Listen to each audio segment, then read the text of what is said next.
বাংলাদেশের অন্তর্বর্তীকালীন সরকার প্রধান প্রফেসর ডক্টর মোহাম্মদ ইউনূসের সঙ্গে যুক্তরাষ্ট্রের প্রেসিডেন্ট জো বাইডেনের এক উচ্চ পর্যায়ের বৈঠক হয়ে গেল নিউ ইয়র্কের জাতিসংঘের সদর দপ্তরে। এই বৈঠকে ছিল বাংলাদেশের ভবিষ্যতের জন্য একটি নতুন দিগন্ত উন্মোচনের সূচনা। শুনুন কি ঘটেছে সেই বৈঠকে।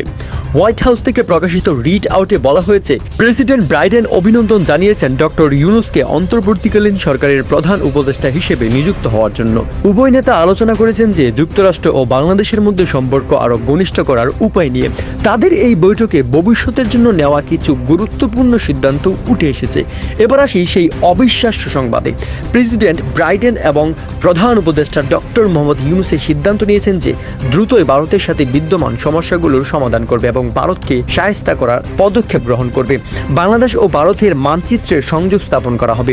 প্রেসিডেন্ট বাইডেন ভারতীয় 7 সিস্টারকে সেট আপ সিস্টার বানানোর ঘোষণা দিয়ে বাংলাদেশকে এক নতুন মানচিত্রের স্থিতিশীলতার আশ্বাস দিয়েছেন। তাদের বৈঠক শেষে বাইডেন বলেছেন, বাংলাদেশের নতুন সংস্কার এজেন্ডা বাস্তবায়নে যুক্তরাষ্ট্রের পূর্ণ সমর্থন থাকবে। এর মাধ্যমে দুই দেশের মধ্যে সম্পর্ক আরও মজবুত হবে। এমনকি তারা ভারতকে শায়েস্তা করারও উদ্বেগ নিয়েছেন বলে জানা যায় এবং এ বিষয়ে পুরো দক্ষিণ এশিয়ায় নতুন এক পরিবর্তন আনতে পারে।